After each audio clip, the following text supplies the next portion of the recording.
Queridos amigos, queridas amigas, sejamos todos muito bem-vindos ao quinto encontro do nosso estudo da Revista Espírita.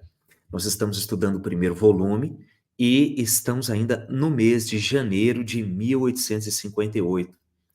Como nós havíamos combinado no nosso último encontro, na data de hoje nós estaremos estudando um pouco sobre o reconhecimento da existência dos espíritos e as suas manifestações, que é um artigo que aparece num courrier chamado La Civilité Católica, e vamos falar também sobre alguns aspectos que Kardec traz no artigo sobre uma história de Joana d'Arc, trazida aí por meio de uma das médiuns que auxiliava Kardec.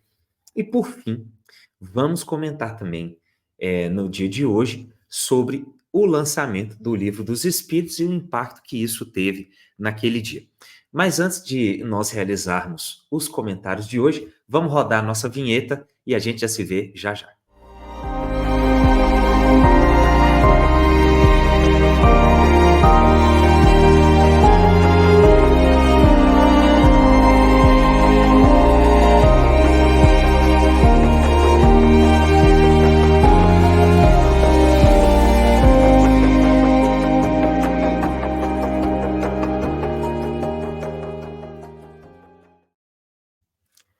Bom, estamos de volta. Valdeni, uma ótima noite para nós. Para a gente sempre iniciar como de ordinário, né? Vamos realizar a prece inicial. Eu gostaria que você liderasse nesse sentido a atividade. Senhor, nosso Pai, de luz, amor e bondade, que a sua paz suavize o nosso coração e dilate o nosso entendimento. Que cada vez que olharmos para Ti, Senhor, possamos nos renovar em ideais, em atitudes, em pensamentos. Que possamos sepultar o homem velho e fazer nascer um homem novo, ilustre, belo, magnânimo, gentil, amável, caridoso. Que a luz do seu amor sempre esteja presente em nosso coração. Que essa fagulha jamais se apague e que mesmo nos percalços da vida, onde a nossa fé é testada, que nunca falte o olhar compassivo do Senhor para com as nossas limitações. Inspira-nos, fortalece-nos, hoje e sempre. Que assim seja. Que assim seja. Valdeni, uma ótima noite para nós. Sempre um prazer estar aqui contigo para a gente conversar fraternalmente sobre o Espiritismo, que tanto nos enche o coração de luz, né? Igualmente, é um E, prazer. e para a nossa atividade de hoje, Kardec fala que, normalmente, nas primeiras manifestações da espiritualidade, nós formamos dois blocos de pessoas, né? Bloco de algumas pessoas que dão crédito às manifestações e um outro bloco que são os contraventores, os adversários, enfim, as pessoas que contrapunham as existências e as manifestações espirituais. Mas fato é que esse artigo, especificamente da Civilta Católica, como Kardec nos diz, chama a atenção dele porque foi feito uma publicação de um artigo num jornal que era eclesiástico, um jornal católico, que estava circulando, né, ali na área de Roma, ali no Vaticano. Kardec pega esse artigo e publica, né, na Revista Espírita, né, ali naquela época. E ele publica com uma finalidade muito específica. Ele publica com a finalidade de mostrar que as manifestações espirituais não podiam ser negadas. E que por mais que aquele artigo ali atribuísse a existência desses espíritos, talvez a espíritos malfazejos, ou a espíritos que estivessem perdidos, né? Talvez até, como se diz, contrapondo a bondade de alguns espíritos em se comunicar conosco, mas fato é que esse espírito, esse correio católico, admitia as manifestações espirituais. É basicamente isso que Kardec traz para nós nesse artigo, né? Eu queria que você comentasse um pouco para nós sobre esse momento que estava ocorrendo na revelação espírita, não é? Veja só, então, eram tantas manifestações espirituais, eram tantas mesas girando, eram tantas revelações do mundo espiritual que levaram, inclusive, os católicos a admitir que as manifestações espirituais podiam ocorrer e que podia se atribuir tudo aquilo aos espíritos, né? Queria que você comentasse um pouco disso para nós, você trouxesse, né, que essa revelação espírita ela não pode ser negada, né? Olha, dentro do contexto da mensagem, uma coisa há de se levar em conta. A propaganda, ela era essencial. O livro veio à tona, as mensagens do alto vieram à tona, e precisava, logicamente, da divulgação. Fato similar aconteceu na época do Cristo. O Cristo veio e trouxe a mensagem, mas estava ali presente junto com ele os divulgadores, aqueles que levaram a mensagem cristã para todos os rincões do mundo. No caso de Kardec foi similar. E uma das coisas que era de vital importância era o selo, um selo ali de atestando a veracidade daquilo. E quem era a igreja dominante naquela época? A Igreja Católica. E a gente sabe muito bem que no seio da Igreja Católica, tanto nos dias anteriores, nos séculos anteriores, quanto no atual, a sua composição é de pessoas iguais a nós, falhas, com suas virtudes, com seus defeitos. E naquela época o mesmo se dava. Mas o interessante da mensagem é que foi abordada essa visão através de uma pessoa totalmente lúcida com relação aos fatos, totalmente autêntica, verídica, né, verdadeira. Então, uma vez comprovado, inconteste, eram os fatos ali relatados, que só tinha uma solução. E lógico que isso faz parte de todas as pessoas honestas, compromisso com a verdade. O que foi feito Uhum. ali é justamente um atestado da veracidade de tudo que estava acontecendo. Existiam, Exato. sim, como até nos dias atuais existem, os embustes, as maquinações, aquelas pessoas que levam vantagem, tentam levar vantagem em tudo. Antigamente existia, nos tempos atuais existem. Na época do Cristo existia, na época de Moisés existia, sempre existiu em todas as épocas da humanidade. Faz parte ainda das nossas imperfeições humanas. Mas ali, naquele momento do lançamento do Livro dos Espíritos, né, esse atestado de veracidade da Igreja Católica foi ali algo que coroou essa obra. Uma obra tão destacada, tão primorosamente elaborada, em conjunto de Kardec com as médiums,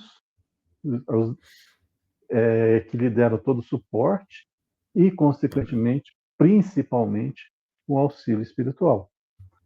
Vejam que toda aquela fenomenologia que acontecia à época, ela passou a ser, a partir do advento aí do Kardec, né, da codificação, foi diminuindo de intensidade, até os dias atuais.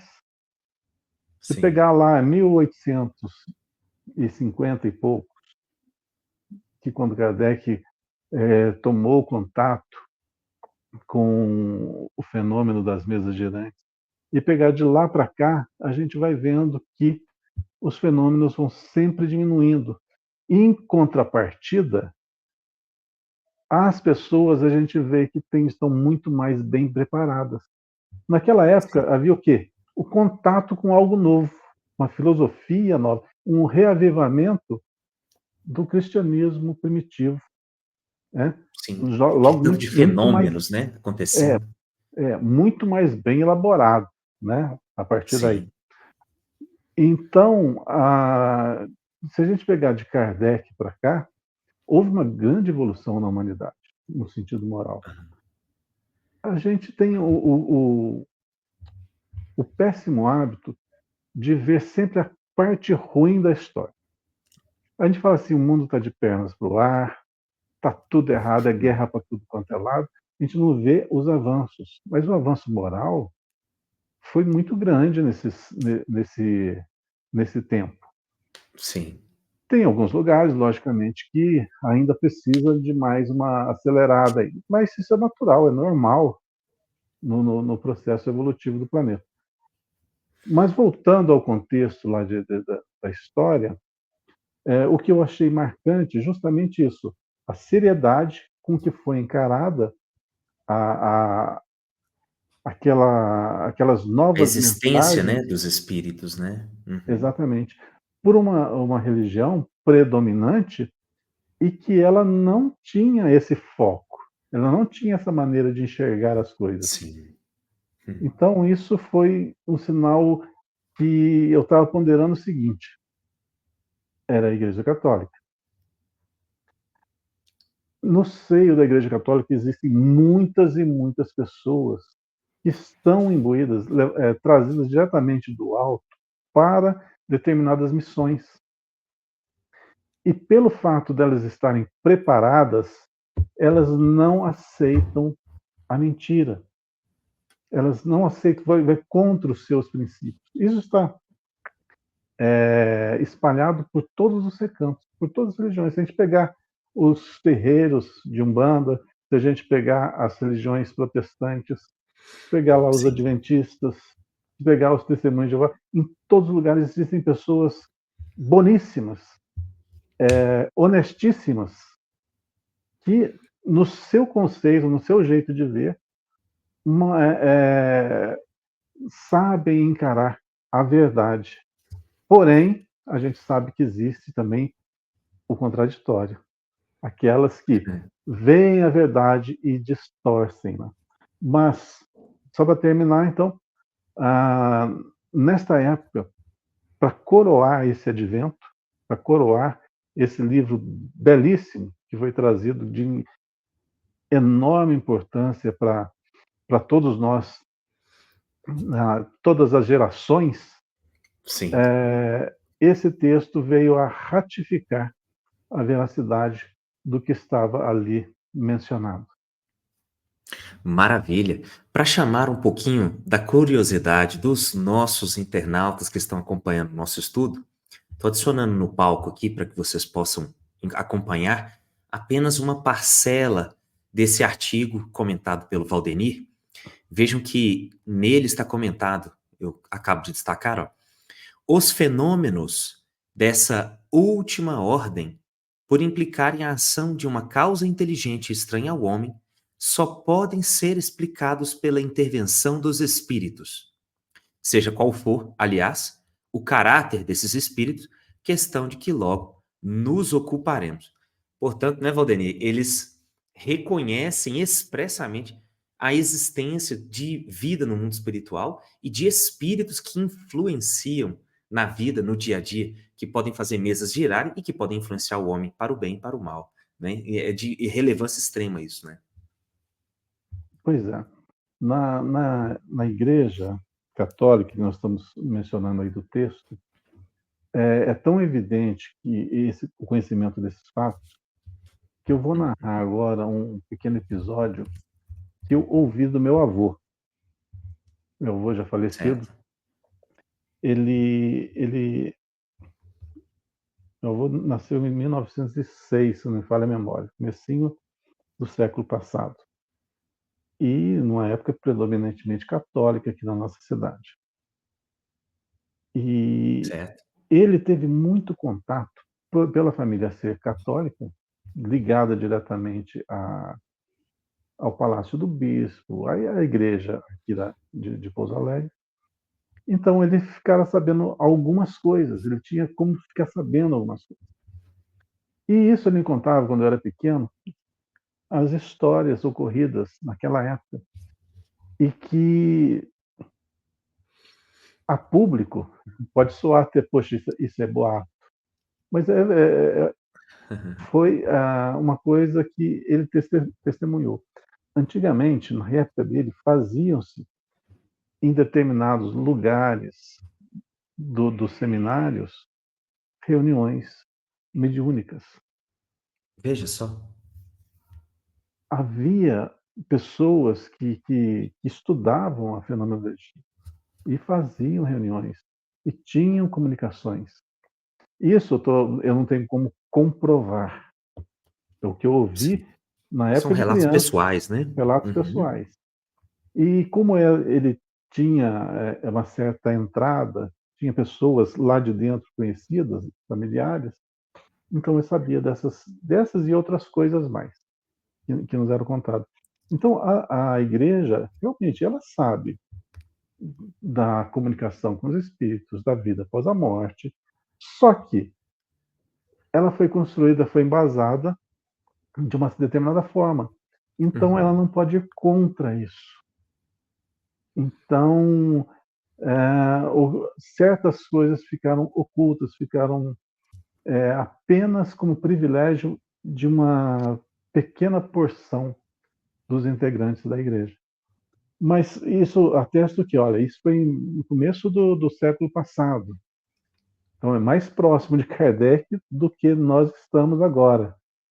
Então, Aham. existia sim, a, naquela época, alguns ramos da igreja que tinham os livros, determinados livros falando sobre isso. E até hoje existe. Mas, como nós não faz parte do nosso circuito, apenas a título de curiosidade.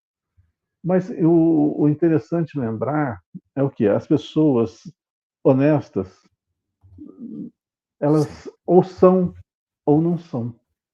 Diante da veracidade, elas não podem, de maneira alguma, ir de forma contrária.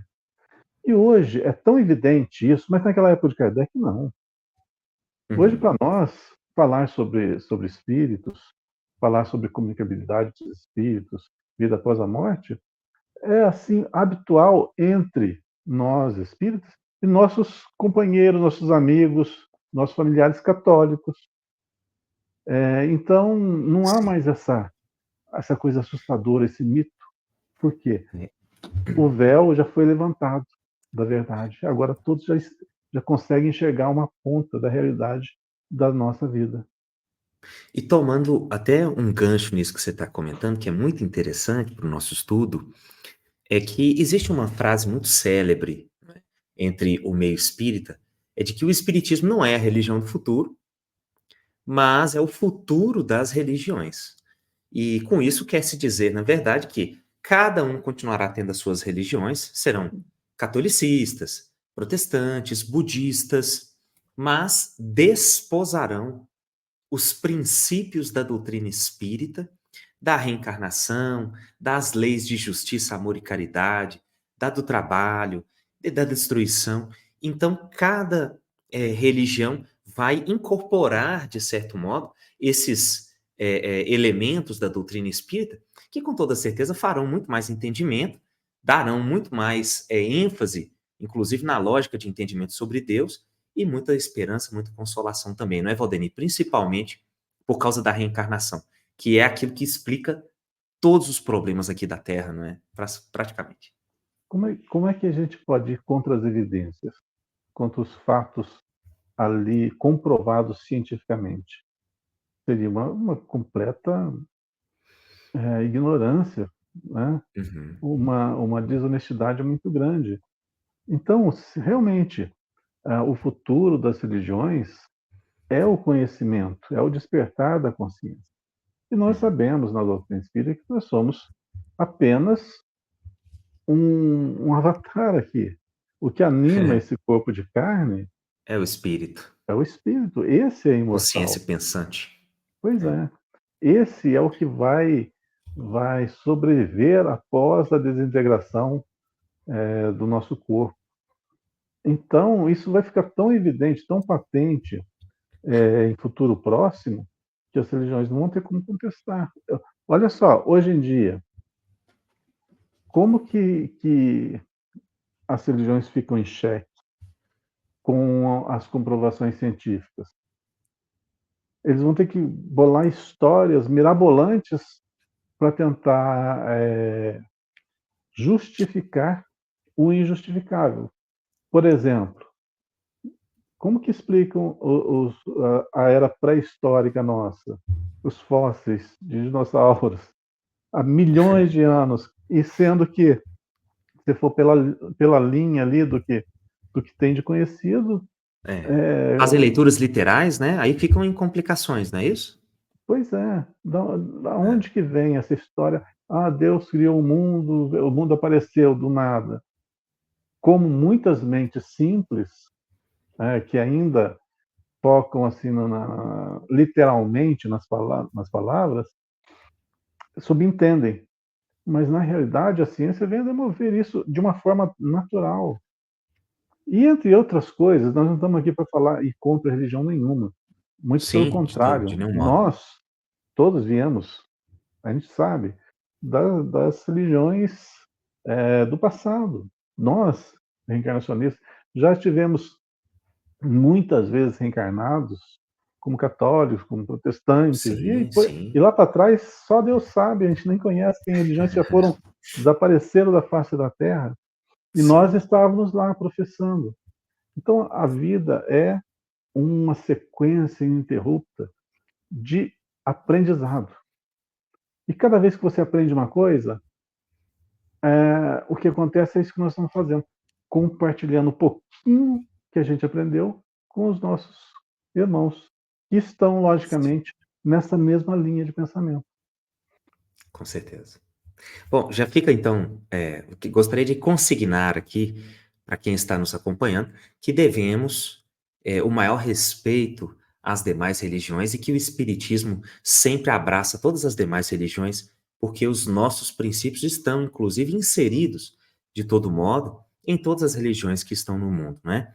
Temos o maior respeito pelos nossos irmãos católicos, protestantes, principalmente, e, inclusive, né, devemos muito a eles quanto às questões interpretativas que eles trouxeram, né, nesses Sim. 2000 anos aí até a revelação espírita. Imagina, Hugo, o que nós, religiosos, não poderíamos fazer pela humanidade se todos nós nos uníssemos, não ficássemos separados por um jeito de interpretar, de ver a vida. Nós estamos encarnados. Estamos vivendo essa vida aqui. Nosso momento é esse, nosso momento é o Sim, presente. Então, se uma determinada pessoa, uma determinada religião falar, não existe vida após a morte, tudo bem. Se é, pensa assim, nós fomos criados quando no ventre da mãe, tudo bem. O que importa é o momento agora. Cada um vai ter o seu momento de despertar, de entender. Mas se nós nos uníssemos no que o Cristo quer de nós, que é fraternidade, amor, trabalho no bem, imagina perdão, como que a gente poderia, perdão, imagina como que o mundo estaria se nós fôssemos um pouquinho mais unidos, progrediríamos muito, muito mesmo. É muito verdade. mesmo, respeitando todas as diferenças de opinião, todas as Sim, e diferenças de respeitando uns aos outros. interpretação. Como o próprio Kardec fala, né, até pegando mais um gancho que você está dizendo, ele diz que as questões da Bíblia elas são divididas basicamente em cinco blocos, né? Atos comuns da vida do Cristo, predições, né, aquilo que está para o futuro, né, previsões para o futuro, os chamados milagres, que são as curas, né, os efeitos mediúnicos que estão relacionados, né, à modificação de corpos e contraposição de fluidos, né, as palavras que foram tomadas para a construção dos dogmas, né, das dogmáticas cristãs, né, das demais religiões, e por fim, a parte mais importante de todas, né, a parte moral. Dessas cinco partes, Valdemir, nessas quatro aqui a gente diverge. A gente só não diverge de uma. Se eu disser para qualquer outra religião assim, padre, vamos fazer ao outro apenas aquilo que nós queríamos para nós mesmos. Ele vai dizer, sim, sim, é claro, meu filho, nós estamos precisando disso. Se eu disser Exatamente. para um budista, falar assim, para um brahmane, né, por exemplo, se eu falar assim, meu amigo, Nós estamos necessitando de mais perdão dentro das famílias, porque senão as famílias vão se quebrar, e ele vai falar com toda certeza. Precisamos de nos entender mais uns aos outros. Então, sobre essas 4 partes, a gente se desentende, mas sobre a parte principal, que é a parte moral do Cristo, que está inserida em todas as religiões, em todos os tempos da humanidade, essa nós concordamos a passos largos, né, Valdemir? E é nessa parte que a gente tem que focar, né? Na parte Isso. que realmente toca o coração e que modifica o espírito para ser melhor a cada dia. São 2 alicerces básicos que se ergue o nosso ser, a parte moral e a parte intelectual. A parte Sim. intelectual é mais fácil de ser desenvolvida, e a moral é que a Sim, gente tem mais conflitos, mas o conflito não é com o outro, o conflito é com a gente mesmo. Conflito com a nossa inércia, conflito com a nossa verdade. vaidade, conflito com o nosso orgulho. Então, mas quando nós realmente entendemos, porque a gente é muito simplesinho, a gente tem dificuldade de compreender, por isso a gente tem que pegar tudo mastigado. E Jesus Aham. mastigou, mastigou, mastigou, mastigou e deu para a gente só aquela frase: amai a Deus sobre todas as coisas e ao próximo como a si mesmo. Mais simples do que isso, não tem como. E que já Tem estava, como. inclusive, escrito lá em Levítico, para quem quiser essa referência aí que o Valdemir está citando, está lá em Levítico, capítulo 19, versículo 18. Né? Ele fala, ama o próximo como a ti mesmo. Então, Jesus estava fazendo uma transliteração do Uhum. terceiro livro da Bíblia, do meio da Torá, né? Chamado de Levítico, um livro puramente legislativo. Então, esse conhecimento que Jesus traz, ele já estava gravado no homem, né? Mas não estava desenvolvido no dia a dia, né? Na prática, né? E até hoje a gente não entendeu direito. De fato, de fato. Bom, maravilha. Pessoal, nós vamos prosseguir. Esse artigo que nós comentamos é um artigo bastante longo, tá? Fica o convite para que vocês possam fazer a leitura completa dele. Nós fazemos apenas alguns comentários para facilitar o entendimento de vocês. Mas agora, entramos então na nossa segunda parte do encontro de hoje, História de Joana d'Arc. No primeiro momento, quando a gente pega esse título, a gente acha que vai ter a história de Joana d'Arc ali, né? Uma comunicação sobre a vida de Joana d'Arc e como que aconteceria tudo isso. Mas na verdade não é, tá? Esse artigo especificamente, Kardec está dizendo que houve uma mensagem ditada para a senhorita Hermance do Fax. Só para quem não sabe, a senhorita Hermance do Fax era uma médium que participava da Sociedade Espírita Parisiense, lá já quando fundada, né, juntamente com o pai dela. E ela era uma médium categorizada entre uma das maiores médiums, né, da Sociedade Espírita Parisiense. Inclusive, São Luís comunicava-se muito, né, por meio dela. É muito interessante. Mas o que nos chama a atenção nesse artigo, e o que eu gostaria que nós comentássemos aqui nesse nosso encontro, é que, vou até espelhar aqui para a gente poder fazer a leitura. Embora a faculdade da senhorita do fax se preste à evocação de qualquer espírito, de que nós mesmos tivemos provas nas comunicações pessoais que ela nos transmitiu, sua especialidade é a história. Então, ela escreveu uma história de Luís XI, a de Carlos VIII, e que serão publicadas, né, mais tarde na Revista Espírita, junto à história que está denominada aqui História de Joana d'Arc. Né? E Kardec fala que passou-se um fenômeno muito curioso com essa médium, como vocês podem ver aqui, que está demarcado. No início, ela era uma excelente médium psicógrafa e escrevia com grande facilidade. E com pouco a pouco ela tornou-se também médium falante, e essa nova faculdade vai se desenvolvendo, e a faculdade de psicografia se enfraquecia. E aí, Kardec relata o seguinte, que a mediunidade de psicografia dela diminuiu tanto que ela escrevia com muita dificuldade agora, né? E tinha facilidade na parte de comunicações por meio aí da fala. Eu queria que a gente comentasse um pouco sobre isso, Valdemir. Por que que esses fenômenos acontecem? Às vezes a gente está desenvolvendo um grupo mediúnico, né? Como está sendo feito agora lá no Vinhas, não é isso? Está sendo feito o desenvolvimento, né, do estudo com um grupo mediúnico, impossível, né? Grupo mediúnico, em que a gente tem Por exemplo, pessoas que vão ser capacitadas na psicografia, outras talvez na possibilidade de falar, né, por meio dos espíritos.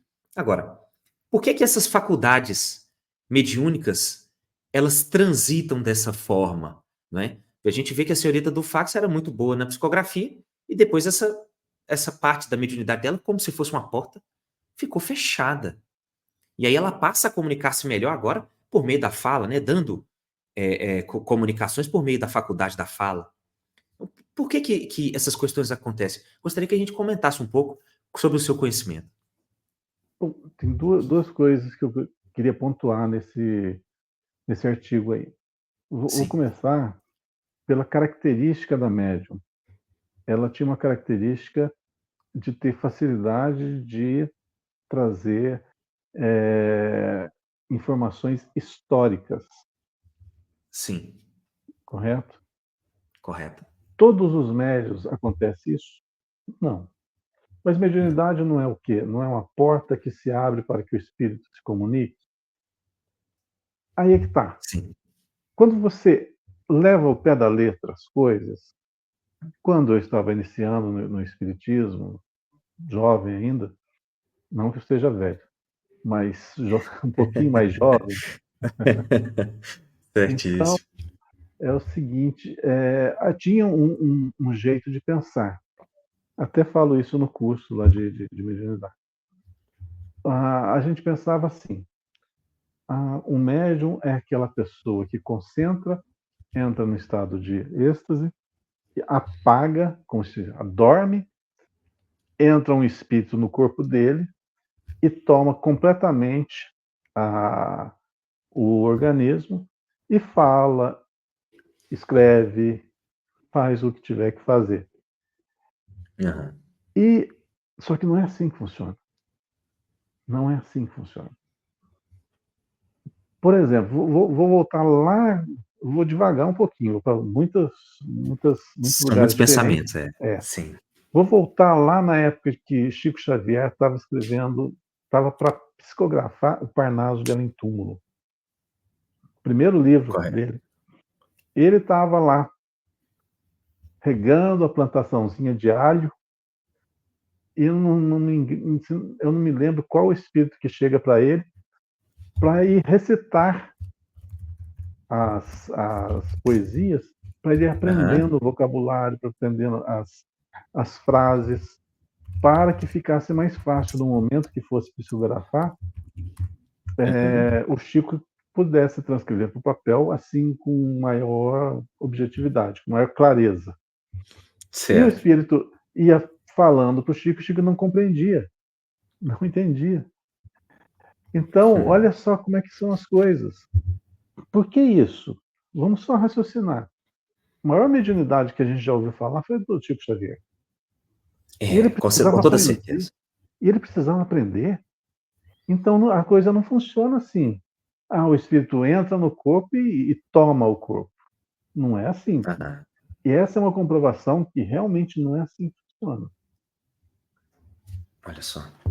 Então, por que algum médium tem características, pode trazer fatos históricos com facilidade e outros mal sabem escrever, mal sabem expressar algumas palavras. Alguns têm capacidade de trazer termos da medicina, por exemplo, Aham. mas não têm facilidade para outros temas, É. história, religião. Então, o que eu concluo daí? Uhum. Que o médium ele tem que estar preparado para aquela missão. Então, ele já vem preparado. Ele tem o potencial, mas está latente isso no seu espírito, não é no seu cérebro físico. Então, ele já Certo. vivenciou a história. Quando o Chico estava psicografando Nosso Lar, o que fazia, o André Luiz fazia com ele? Desdobrava o Chico, levava para Nosso Lar e mostrava tudo que estava acontecendo lá, para que depois ele pudesse relatar com clareza como que era o plano espiritual. Então, essa informação tinha que estar no cérebro perispiritual, para que o espírito pudesse Interessante. acessar essas informações. Então tem uma ponte no meio da história aí. Não é simplesmente o cérebro do espírito que atua sobre o corpo. É o espírito que acessa as informações do cérebro do médium para poder fazer a comunicação. Por que, que O alguns instrumento tem que conseguem ser falar? adequado, né? Por que, que Aham. alguns conseguem falar em outro idioma e outros não? Já vi situações dessa monta. Um determinado espírito, do médio, fala inglês.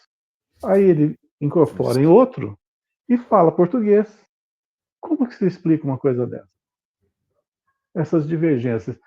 Tipo assim, eu já tive a oportunidade, o nosso patrono espiritual do Centro Vinhas do Senhor é o Sr. Camilo Massafera. Aham. E eu lembro, se não me falha a memória, 3 médiums que recebiam a mensagem do Carmelino Massafera. Um era a Dona Ilka, se não me falha a memória, a Jandira, que era filha da Dona Ilka, e eu vi também pelo seu Hugo Vono. E as comunicações do mesmo espírito, através desses 3 médios, tinham teores distintos, era diferente, tinha características diferentes. O Veja seu Hugo só. Bono, até a voz era igual. E olha que eu não conheci, mas eu mudava totalmente. Era a voz dele, o jeito de falar dele, tinha todas as características dele. Já a Jandira, ela falava mais ou menos arrastado, igual a ele. Tinha um quê? E, se não me engano, a dona Ilka já não tinha característica nenhuma. Parecia ela falando. E era o mesmo espírito. Então, Que há a interessante. diferença de médium para médium. Então, o espírito acessa as informações que estão contidas no cérebro espiritual do médium. Então, por isso o médium tem que estar preparado. Por isso que o médium tem que sempre estudar. Quanto mais preparado ele estiver, melhor vai ser a comunicação. Imagina você sendo um médium e você receber um espírito que seja um físico, seja um matemático. Se você não tem essa informação ali latente, você não vai fazer nem 2 mais 2. Certo. E olha só, é tão interessante isso, que existem médiums que são, no plano físico aqui, analfabetos, e quando o espírito chega e traz a comunicação, eles são altamente letrados. É um conhecimento assim vastíssimo. Então, há Uhum. explicações para isso. Então, uma coisa é certa: o cérebro físico não é o que é a fonte de acesso ali. Senão, as Certo. comunicações seriam limitadíssimas. Então, só concluindo para não ficar muito longo, uma das características da médium era que ela tinha todo esse cabedal histórico latente no seu espírito. Então, na Veja só. comunicação, o espírito acessava essas informações e com facilidade eram transcritas para o papel. Ou, no caso dela, da psicofonia, né? Já era Aham. latente.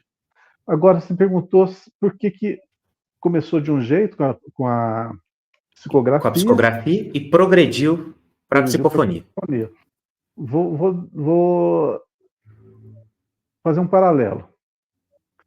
Se você fosse um espírito, tivesse que comunicar para um médium, e tem 2 opções. Você pode usar a tipologia ou a psicografia. Você, espírito, qual que você escolheria? A que é muito mais rápida e mais eficaz. A psicografia, com toda certeza. Com toda certeza. Você, esse mesmo espírito, você tem 2 opções.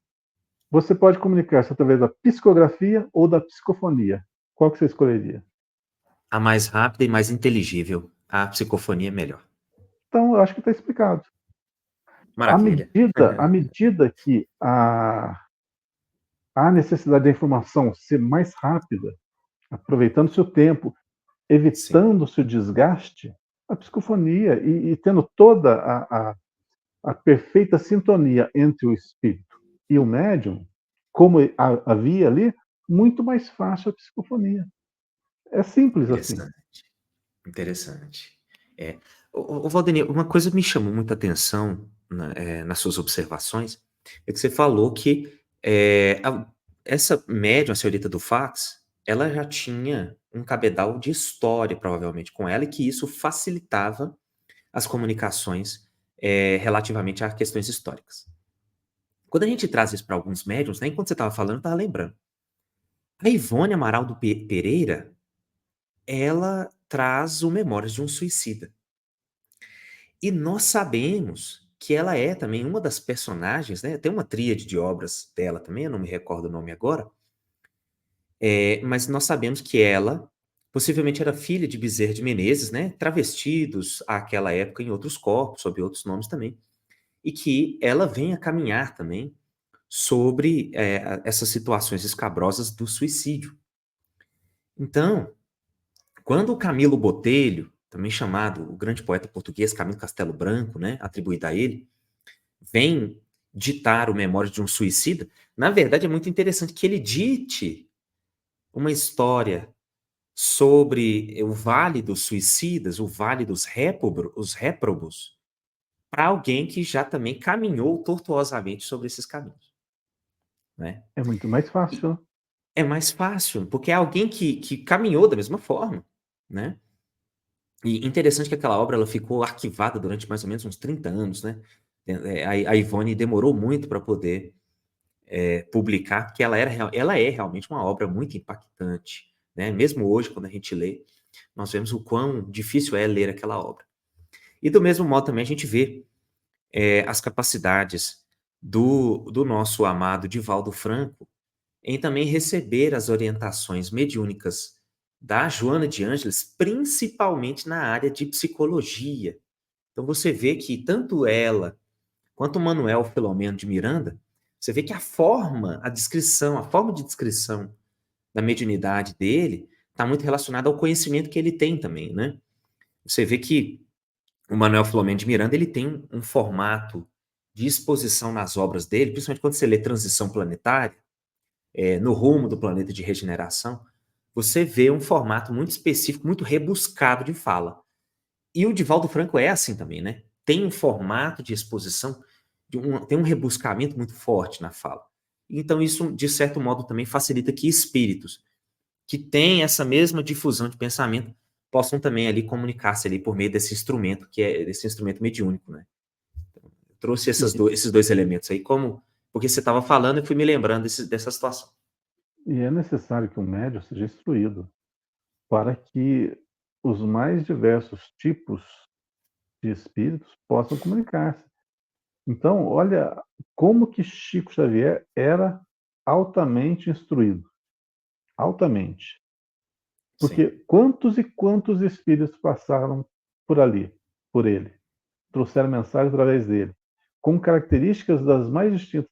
Se você pegar um livro, vou pegar um livro só, Evolução em Dois Mundos. Se você lê Evolução em Dois Mundos, você fala, da onde que esse homem tirou isso? Tanta informação, é muita informação. É muita informação. Se você tivesse na escola fazendo um trabalho sobre as eras, né, as eras pré-históricas que a Terra passou, tão bem ali delineadas, só isso já demandaria um tempo assim enorme de consulta, de pesquisa, de informações que você tem que colocar, né, justamente em cronologia. Então veja o Uhum. cabedal de conhecimento desse homem. Ah, mas quando você olha assim, mas foi o espírito que escreveu.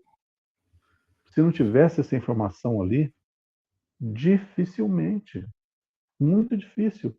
Por que, que as obras Veja do só. Divaldo são tão, que você citou da Joana, ou do Manuel Filomeno, tem esse palavreado tão fino? Porque É. ele tem essa característica. O Raul Teixeira, olha só, ouvindo esse homem falar, fazer as palestras dele, você vê como que é diferenciado. Agora pega a gente, simplório, que gosta de falar umas gírias de vez em quando, é Sim. totalmente informal. Vai psicografar para você ver o que vai sair. Por mais que tenha um espírito ali por trás, de alto cabedal, vai sair uma obra ainda totalmente Simplista. incompleta. Simplista, É. bem simplista. Aham. Simplista. É. Interessantíssimo. Valdemir, maravilha. Bom, meus amigos, não vamos nos demorar muito mais nesse artigo, mas prosseguimos para a última parte do nosso encontro de hoje.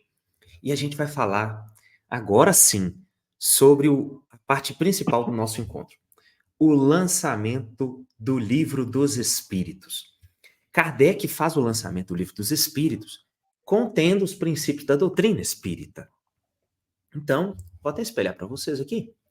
Ele diz lá sobre a natureza dos seres do mundo incorpóreo, suas manifestações, a relação entre espíritos e homens, as leis morais, a vida presente, a vida futura e o porvir da humanidade, ou seja, aquilo que vai acontecer no nosso futuro, ou seja, para onde que a humanidade está caminhando.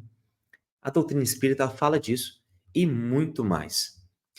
E é interessante porque Kardec, ele traz, na verdade, um artigo que está escrito no Courrier de Paris, né? Foi publicado em 11 de julho de 1857, e eles vão comentar o quanto que a doutrina espírita ela é interessante nas consolações, né? Eu queria que a gente trouxesse mais esse viés, né, trazendo a publicação desse artigo, né, que fala sobre o lançamento do Livro dos Espíritos, e eles dizem bem assim, eles falam assim, ó: a todos os deserdados da terra, a todos os que caminham e caem, regando com suas lágrimas o pó da estrada, diremos: lede o Livro dos Espíritos. Isso vos tornará mais fortes. Também aos felizes, aos que pelos caminhos só encontram os aplausos da multidão ou os sorrisos da fortuna, diremos: estudai-o, ele vos tornará melhores. Então a gente vê que o Livro dos Espíritos, né, Valdeni, ele lança uma nova luz ao mundo, né? Ele lança como fosse um código da vida. Ele traça uma rota de felicidade futura, mostrando para nós essas leis morais, as relações nossas para com os espíritos e principalmente como que nós podemos aplicar tudo isso para a nossa felicidade. Queria que a gente comentasse um pouco isso de forma bem genérica, né? Esse aqui é um artigo genérico sobre o lançamento do Livro dos Espíritos e de como que isso causou uma estupefação, ou seja, uma surpresa em todo mundo que lia essa nova doutrina, porque isso é uma coisa que traz muita acalentação aos corações, não é? Ele traz muita tranquilidade para todos nós que estamos em contato com ela. Então, Kardec foi muito minucioso na geração dessa obra, e a gente vê isso nos prolegômenos.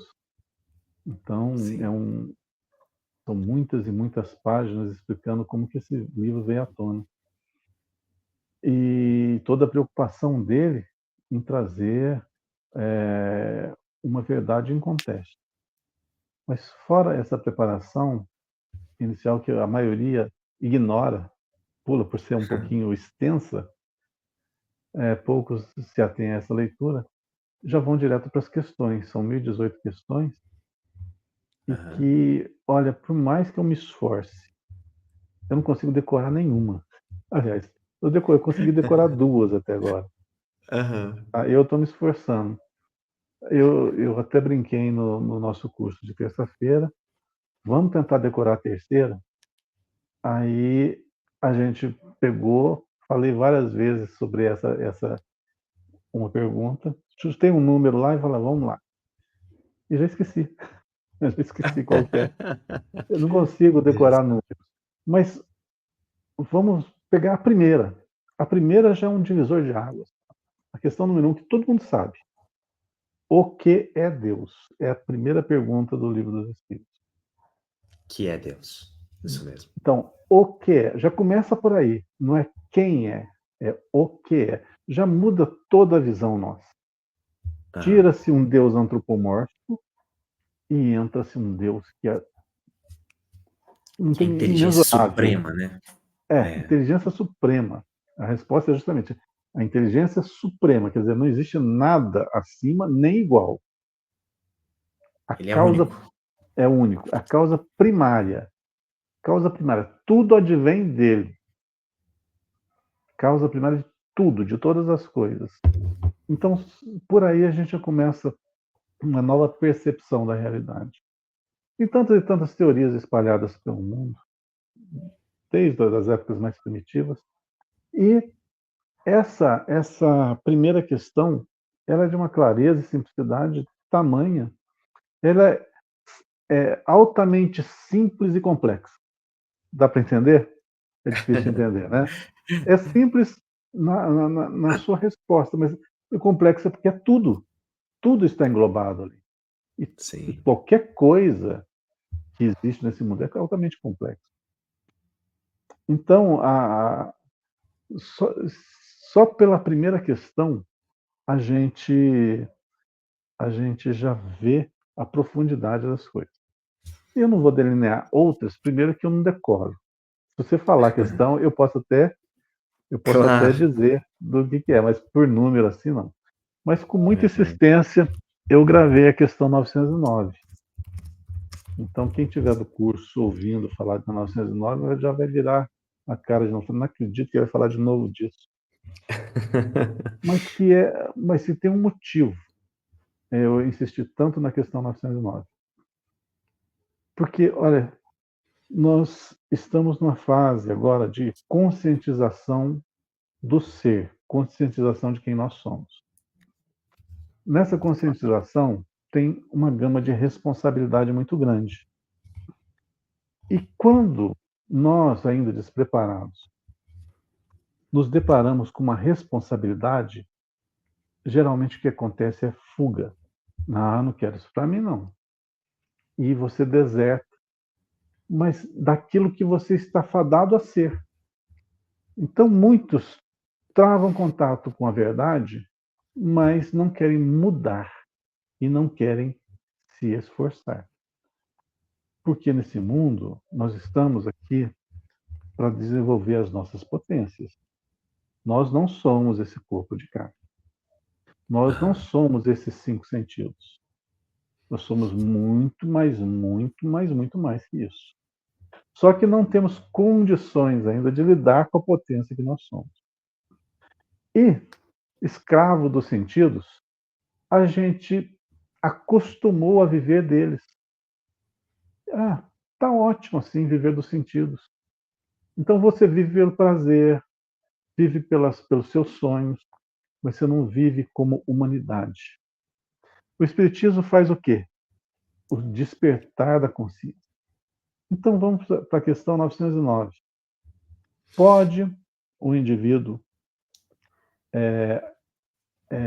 olha, você vê que eu tenho dificuldade de lembrar, de decorar as coisas, por própria vontade, livrar-se das suas más tendências. A pergunta não é essa, mas a As minha más interpretação inclinações, é isso é mesmo. das más Aham. inclinações. E a resposta que é chocante. Sim. Ó, simples assim, sim. Com um esforço quase insignificante. Essa resposta aqui é o X da questão, quase insignificante. O que vos falta é vontade. Então, olha só, E é poucos são os que se difícil, esforçam. poucos são os que se esforçam. Ele fala isso. É. O, o que quer dizer isso? Que nós não queremos modificar. Nós não temos vontade. Porque quando você tem vontade, tudo se altera. Uma das coisas que eu tenho batido muito no curso, Hugo, é o seguinte: Sim. é o nascedouro de tudo. As pessoas, elas costumam reclamar de tudo. Ah, tá ruim, perdi o emprego, perdi o familiar, perdi a saúde, perdi... É tudo perdas, né? É tudo Aham. sofrimento. A vida que está de pernas para o ar, etc, etc. Mas uma coisa que estamos tentando conscientizar as pessoas é o seguinte: o nascedouro de todos os problemas que a gente vive está no nosso pensamento. Ali Sim. começa a se gerar o nosso mundo exterior. Não é o mundo exterior que nos influencia, nós que influenciamos o mundo exterior. Quando essa percepção modificar e a gente saber das potências nossas, a gente vai saber muito melhor viver a nossa vida, aproveitar o nosso tempo. Sim. Então, nós estamos numa fase de despertar. Olha, poxa, eu não estou no mundo a passeio. Eu não estou no mundo para fazer uma passagem de 70, 80 anos, de É. bebê até idoso, vivendo essas várias etapas por nada. Tem um objetivo maior. E esse Aham. despertar da consciência é importantíssimo para a humanidade, para nós entrarmos nessa nova fase de regeneração. Temos que sair logo dessa fase de provas e expiações para que as coisas modifiquem. Fase Aí, longa, né? 10.000 anos. não gostei não, viu? Não 10.000 gostei não. anos essa fase. Está na hora de mudar. Está na hora de Tá mudar. na hora. E está mudando. Está mudando. O Sim. despertar da consciência, as pessoas agora já têm contato com a realidade, com a verdade, e começam a aceitá-la. Só que o maior entrave, o maior problema é a luta consigo próprio. Então essa questão tem muito a ver com essa batalha que nós travamos com o nosso eu antigo. Ah, Pode o indivíduo livrar-se das suas más tendências? Sim, basta querer, que falta é vontade. A partir do momento que sim. você despertou, ó, eu tenho que ir por esse caminho, eu vou por esse caminho, eu quero, nada detém. Então tem que parar com esse negócio ó, de erros, erros, expiações, erros, expiações, erros e provas, erros e provas. Tem que parar, você tem que Um saber. ciclo, Ó, né? Um ciclo aham, vicioso. e que atrasa o progresso da humanidade.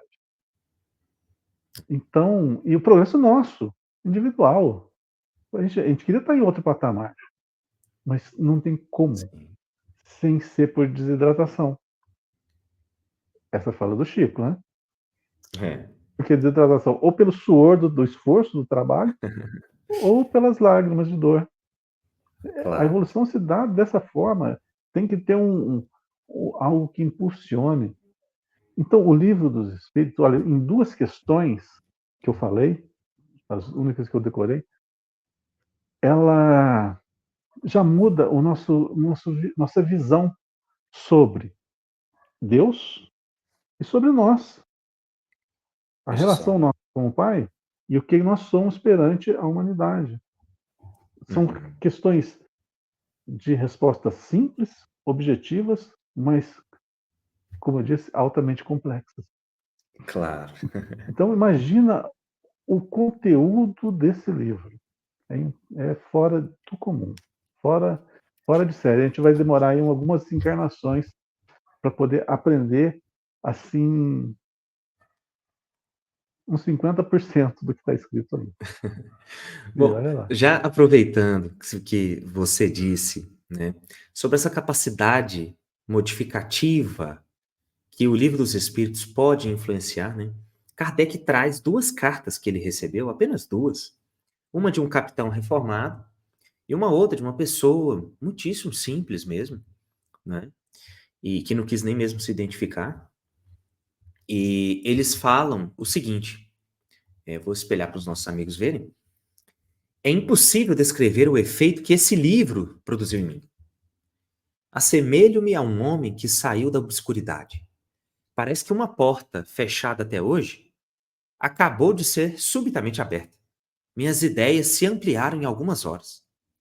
E na outra parte ele diz: graças ao ensino dos espíritos, agora se apresenta sob uma forma definida, compreensível, maior, mais bela e em harmonia com a majestade do Criador.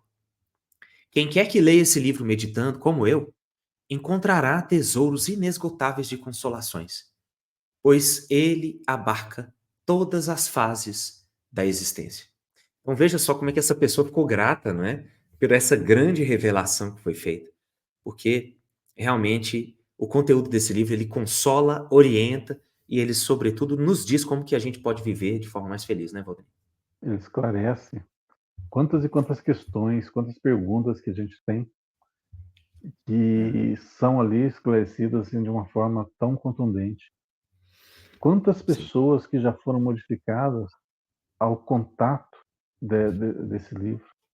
Quantas pessoas já procuraram os centros espíritas e houve a recomendação, leia o livro dos Espíritos, não só o livro dos Espíritos, né? Também o Evangelho segundo o Espiritismo, é essencial, a leitura, nós vamos falar do livro dos Espíritos, ele, sim. ele ele extermina tantas e tantas dúvidas, dilui dúvidas, equívocos, modos, errôneos de procedimento. A clareza do que está escrito ali, a ponderação é muito, muito grande, muito grandiosa. Então, realmente, ele tem o condão de modificar a vida. Aliás, foi um delineador, né? Antes Aham. do Livro dos Espíritos e depois do Livro dos Espíritos. Eu acho que iniciou-se ali, com ele, uma nova fase na história cultural da humanidade. A partir daí vieram Isso. tantos e tantos outros. A gente sabe que do Pentateuco, né, Sim. do Kardec, posteriormente outras obras, Gabriel Delane, Leon Denis, e por aí fora outros autores que o Flammarion, que foram contemporâneos. Sim. Depois, com a vinda do Chico Xavier, É. Só 400 lembrando e ainda, o tantos próprio Sir Arthur Conan Doyle também contribuiu também. bastante com a história do espiritismo moderno, né? Do espiritualismo moderno é o nome da obra dele, né? E tem muitos outros também falando sobre as mesas girantes, né? Olha, eu já li muitos livros, nem tanto quanto deveria, mas já li bastante livro. E tem livros assim de tudo quanto é tipo de assunto. Eu li um Uhum. livro, na realidade são dois, chama-se Técnicas da Mediunidade. Certo. O que eu vi ali, uma coisa assim, puxa vida, Técnicas da mediunidade? Técnicas da Mediunidade, explicando, assim, fazendo um paralelo entre a mediunidade e a eletrônica, o Olha só. funcionamento. E como Bom, eu tenho tô um até certo. exibindo aí pro pessoal aí, ó. Técnicas da mediunidade. Sugestão de leitura aí pro pessoal. Como eu tenho um pequeno conhecimento de eletrônica, ao ler aquilo, eu fiquei assim, puxa vida, tudo faz sentido. Depois, eu Aham. acho que o volume 2 faz um paralelo com a biologia. Uhum. E, olha, são livros altamente complexos, falando sobre mediunidade. Então, olha só que leque que se abriu. Vamos para o lado cultural, o lado Certo. poético. Pega um Parnaso de Além Túmulo, a grossura do livro. Ele tem mais de 1000 páginas, é gigantesco.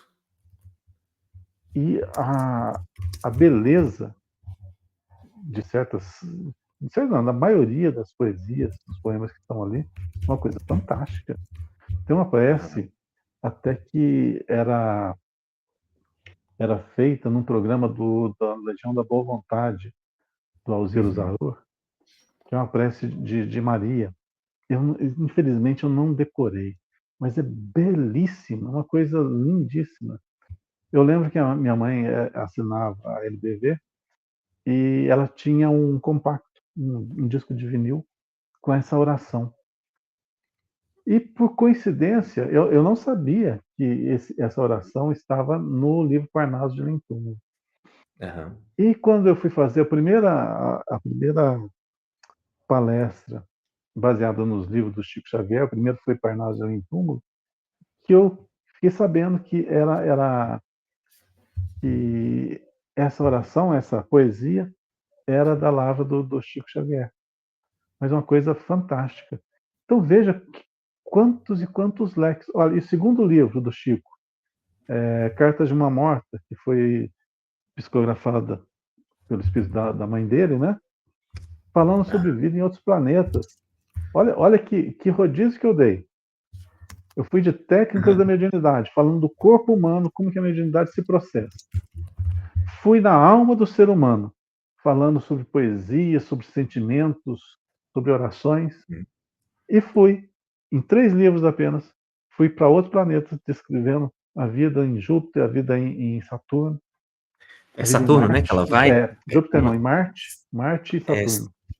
Marte e Saturno. Ela até É, fala, né, sobre a aparência deles, que eles eram feios, porém graciosos, né? Todo mundo volitava no mundo, muito, é, como se diz, ligados às tecnologias e principalmente ao pensamento, né?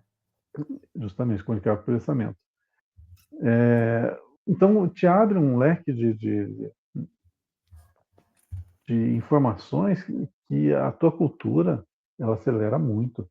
Então, realmente foi um divisor de águas a partir do Livro dos Espíritos. Eu acho que foi um marco. E a partir daí todos os outros vieram. Mas só o conteúdo do Livro dos Espíritos, a gente, na encarnação inteirinha nossa, a gente não Aham, tem condições de pegar tudo que está escrito ali, todas as informações. de fato. É de uma grandiosidade. A vida, como diz, é simplesmente complexa. Com toda certeza. Bom, para a gente poder finalizar, né, eu sei que se nós ficássemos, se nos debruçássemos sobre o assunto do lançamento do Livro dos Espíritos aqui, nós poderíamos ficar dias conversando sobre isso. Sim, Mas, para que nós possamos concluir, isso é uma questão de interesse, inclusive do público espírita, né? Muita gente fica se perguntando como é que surgiu o Livro dos Espíritos, né? Lá no livro de Obras Póstumas, o Allan Kardec fala, né, minha iniciação no Espiritismo, tem um capítulo lá sobre isso. Lá por volta de 1855, Kardec estava frequentando as reuniões mediúnicas, que até então não se chamavam assim, eram as reuniões de espiritualismo, em pelo menos 3 locais ali. Um desses locais que Kardec frequentava era a casa das senhoritas Baldin, né? Que uma delas se chamava Caroline e a outra, não me recordo, é um nome um pouco mais difícil em francês, mas fica aí depois para a leitura posterior. E lá na casa, essa casa desse pessoal, da família Baldin, Kardec ia e presenciava fenômenos do espiritualismo moderno. E lá aconteciam tanto questões de mesas girantes, mas aconteciam principalmente comunicações em cestas, né? Colocava-se uma cesta em que se escrevia sob a ardósia, né? Sem a intervenção direta do médium. Não se colocava a mão diretamente. E existia um espírito lá, né, Valdemir, que se chamava Zéfiro. E esse espírito que se dizia protetor ali daquela casa e também daquelas médiums, que deviam ter por volta dos seus 18 a 30 anos de idade, não dá para saber especificamente, faziam-se comunicações, mas em sua maior parte eram comunicações frívolas, tá, pessoal? Eram comunicações que não tinham um contexto de seriedade. Só que aí o professor Rivail chega lá, né, o nosso Allan Kardec chega lá, e ele começa a levar nessas reuniões, que eram reuniões na casa do pessoal dos Baldin, reuniões abertas, algumas perguntas ordenadas metodicamente, porque Kardec era muito metódico, e ele começou a oferecer essas perguntas ali naquelas reuniões. Com o tempo, essa reunião foi se modificando, não é? E as pessoas passaram a se interessar especificamente sobre aquelas respostas morais que eram dadas ali. Então, o Livro dos Espíritos, para quem não sabe, né? O Livro dos Espíritos, ele foi cunhado, em sua maior parte, a sua base, por duas médiuns. A partir da organização metodológica de Allan Kardec, que levava aquelas perguntas, né? E fazia algumas correspondências também com outros casos que estavam trabalhando ali nos arredores, mas principalmente pelas senhoras Baldin. Uma delas chamava-se Caroline, a outra, como eu disse, um nome um pouco mais complexo aí. Não sei se é Philomène, o nome dela em francês, né? Deve ser como se fosse um Filomena em francês, eu não recordo agora. Mas fato é que ele foi escrito, o Livro dos Espíritos, foi escrito quase que inteiramente por intermédio de duas médiuns. E, posteriormente, ele foi revisado por orientação dos espíritos, agora sim, mais adequados aí à superioridade e à complexidade moral que foi dada por Kardec àquelas perguntas, ele foi complementado e revisado pela senhorita Jafet, que aí eram outras reuniões que aconteciam numa outra casa, num outro endereço. Então, para que a gente possa saber aí, então, o Livro dos Espíritos, resumindo, foi cunhado por duas médiums, especificamente sobre a orientação de Kardec, e revisado por uma terceira médium, também sobre a orientação de Kardec, e, obviamente, sobre a orientação do Espírito da Verdade e do Espírito Magnânimo de São Luís também, que era o orientador principal das senhoritas Baldin também e do próprio Allan Kardec, né? Valdeni, queria que você comentasse um pouco sobre isso, né? De que a gente tem essa dificuldade, né? Quando a gente chega no espiritismo, a gente se pergunta: "Poxa vida, mas tá tudo escrito aqui, tem essas 1018 perguntas". O pessoal acredita que, tudo foi cunhado de uma vez só, né. Mas é um trabalho longo, um trabalho árduo e principalmente metodológico de Kardec, como eu relatei aqui, né. Queria que você comentasse um pouco sobre isso também. Se não me falha a memória, a primeira edição do Livro dos Espíritos tinha 500 e poucas perguntas. Depois foi feita outra edição aí complementar, chegou Aham, ao que nós conhecemos hoje, que é as 1018. correto. Olha, eu vou tentar passar alguma coisa de bastidores Aham, desse episódio. Como eu estava falando no início, as coisas não acontecem por acaso, principalmente no plano espiritual. Tudo é altamente planejado, tudo certo. meticulosamente planejado. Mas, mesmo assim, tem uma coisa que é preponderante, que não modifica, é o livre-arbítrio. Mesmo os espíritos encarnados, reencarnados, aqui, se eles abdicarem da sua tarefa, é respeitado a sua posição. Então, as médiums, com toda certeza, elas foram preparadas no plano espiritual. Se não Sim. me falha a memória, esse livro, no plano espiritual, já estava praticamente Cunhado. cunhado. Ele tinha que Sim, ser materializado. sim. Então, havia as informações nas médiums. Elas eram praticamente adolescentes. Se não me engano, uma tinha É, 14 anos de idade.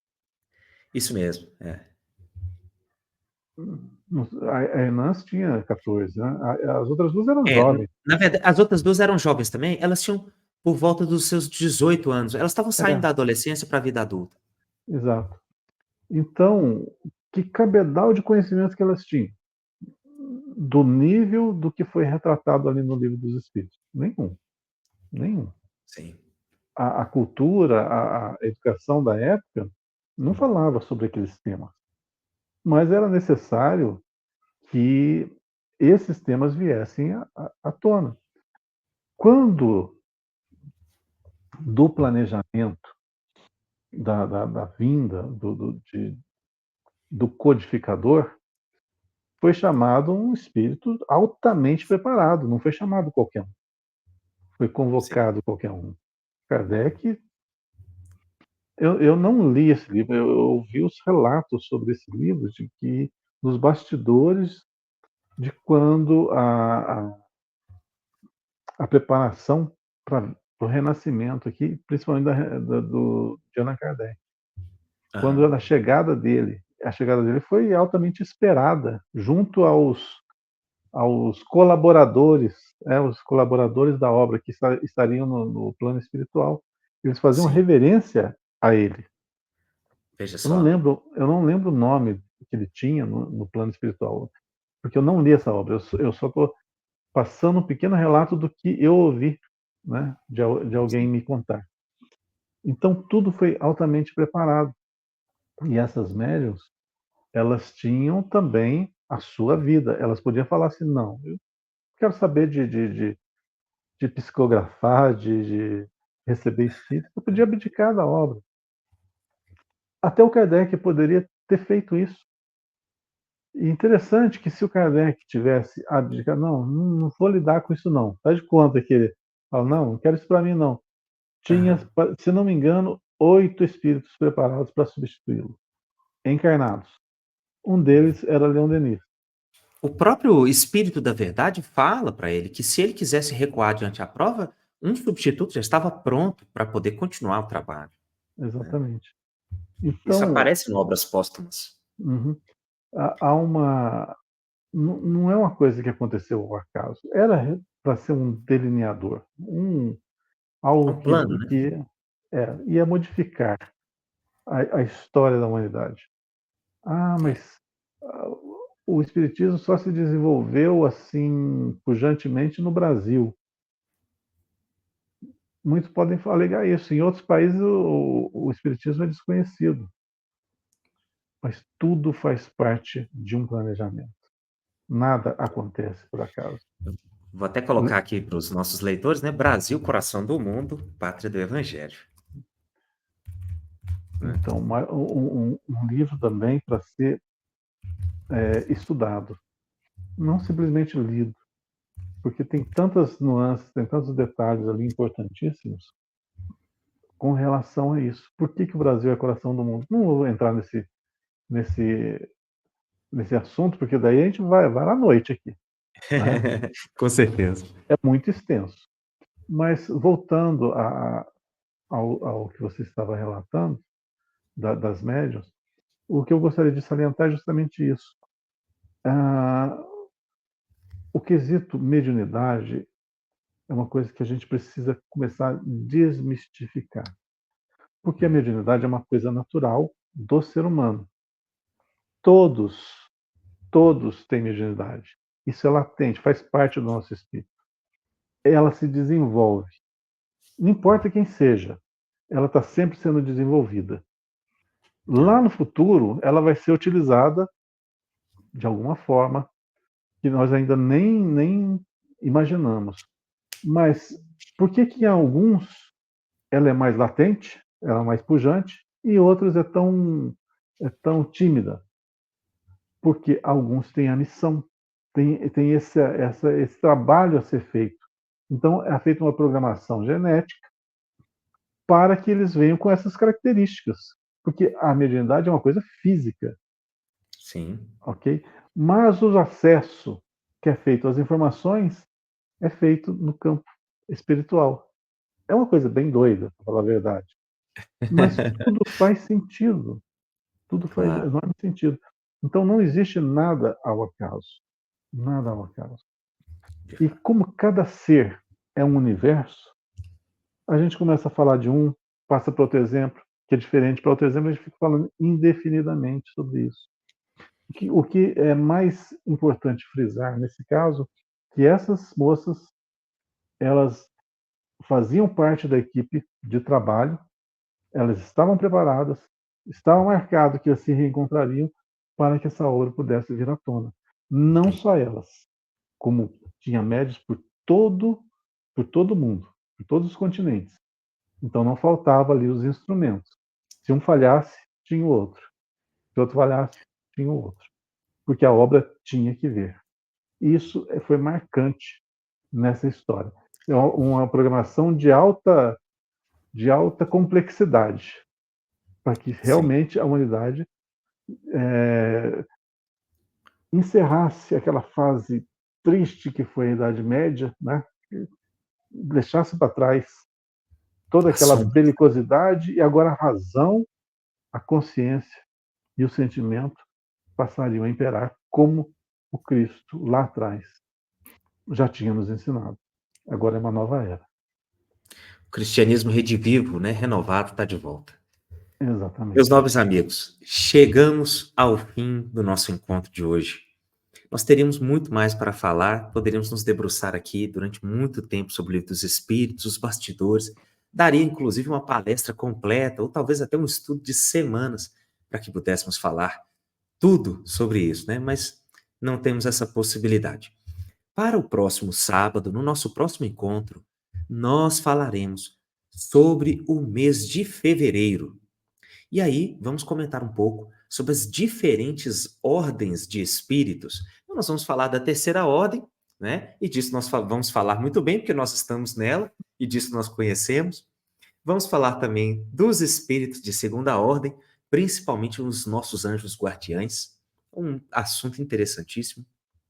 E por fim, se nós estivermos aptos à tarefa, vamos falar um pouco dos espíritos puros, e aí vamos comentar um pouco também dos espíritos crísticos, dos messias, não é, que aparecem aí por tempos para poder lançar as luzes sobre a humanidade, abrir os olhos dos cegos e fazer todos aqueles que estão de ouvidos tapados poderem ouvir a grande verdade que ressoará dentro dos corações dos nossos espíritos. Então, nós encerramos por aqui. Gostaria de convidar você, Valdeni, para fazer a nossa prece final, para que possamos encerrar com muita luz nos nossos corações.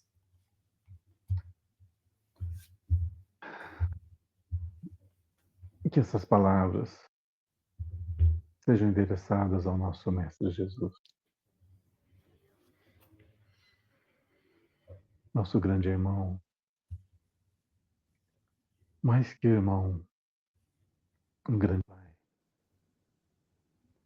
que acolhe-nos em seus braços, entende as nossas mazelas, suporta as nossas infantilidades, mas educa-nos com seu amor, acerena o nosso coração com a sua paz, inspira-nos com a sua brandura. A você,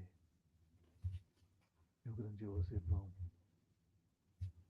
dedico essas pequenas palavras que a doutrina permite que sejam proferidas com um manancial a matar a sede de alguns que anseiam encontrar um sentido para a vida, dulcificar o seu coração, consolar as suas dores. Que cada palavra bem proferida sobre a sua doutrina de amor possa ser um troféu que dedico à sua grandiosa figura. Sem a sua presença, não seríamos o que somos. Sem a sua inspiração, o nosso coração jamais bateria nesse compasso. Sem as suas instruções, seríamos leigos e perdidos nesse mundo. Eu agradeço, meu grandioso irmão, pela paciência para conosco. E peço que sempre esteja a inspirar-nos, mesmo que estejamos ainda caindo nas sarjetas, errando tristemente por esse mundo. Eu sei que a sua paciência e seu amor compassivo vão estar a nos esperar para que, uma vez modificados em disposição, possa nos abraçar e novamente nos instruir para o caminho do bem. Que você, meu irmão maior, receba todo o nosso amor, toda a nossa admiração e todo o nosso desprendimento pela doutrina como um presente, um simples presente, uma simples dedicação, uma dedicatória do nosso amor e nossa consideração para ti. Que Deus nos inspire, nos ampare, nos fortaleça, hoje e sempre. Que assim seja. Que assim seja. Meus amigos, muito obrigado por estarem conosco e nos encontramos no sábado que vem para estudarmos um pouco mais da Revista Espírita, já agora em fevereiro de 1858. Fique agora com a vinheta e se esse vídeo agradou a você, faça o compartilhamento, porque compartilhar é sempre também levar amor a todos aqueles que precisam de luz e de consolações do Espiritismo. Muito obrigado e nos vemos em breve.